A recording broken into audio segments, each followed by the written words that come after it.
a coconut fell down and happened to hit the button on Iron Egg's panel.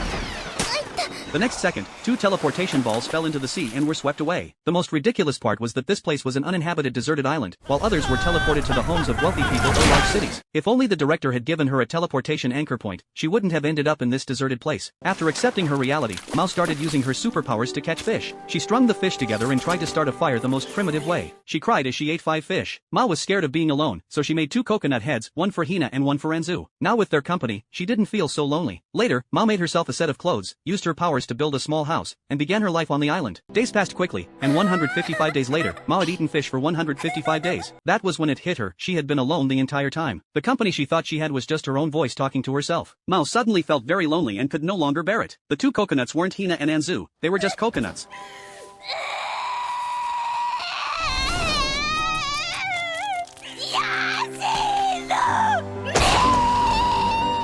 The next day, Mao made a raft and set out to find someone she wanted to see. But when she finally made it to the human world, she didn't know where to go. All she could do was keep going forward. On her journey, she had lived as a wanderer, taken free trains, and even earned some money by performing. Unexpectedly, her abilities were noticed by the abbot of a temple, who took Mao in and adopted her. 3 years quickly passed, and Mao had become a master-level expert, learning powerful Qigong. This was exactly when Atsushi saw her. Since the last time Hina had added special effects to his performance, Atsushi had traveled around the world just to become as powerful as Hina. When Mao walked forward, Atsushi called out to her. Others saw this and tried to stop Atsushi, telling him not to speak to Mao unless he learned their martial art. But Atsushi couldn't understand what they were saying, so they dragged him away. Mao was confused. Although she had lived comfortably in the temple, she missed Hina and Anzu. The feeling grew stronger every day. The next day, Atsushi found Mao again. He wanted to learn Qigong from her to earn Hina's approval. When Mao heard Hina's name, she was immediately shocked. When Mao realized who Atsushi was talking about, she asked if the Hina he mentioned looked like this. Atsushi gave her the answer she was looking for. Mao agreed to take him as her disciple but only on the condition that he would help her find Hina. Atsushi was overjoyed, but just then, several monks arrived. The senior monk warned Atsushi that it was dangerous and not to be deceived. Just as he finished speaking, Mao grabbed Atsushi and jumped out of the window. The monks immediately pursued them.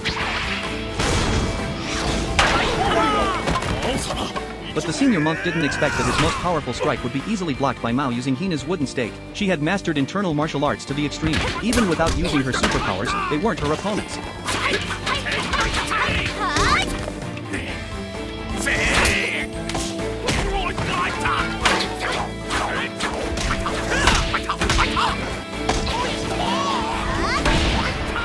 Now, only the senior monk was left. Mao threw the wooden stake at him, hitting his phone. At that moment, a group of other monks arrived, and the situation became more complicated. Atsushi, seeing this, said he could block them, but Mao grabbed him and threw him like a ball.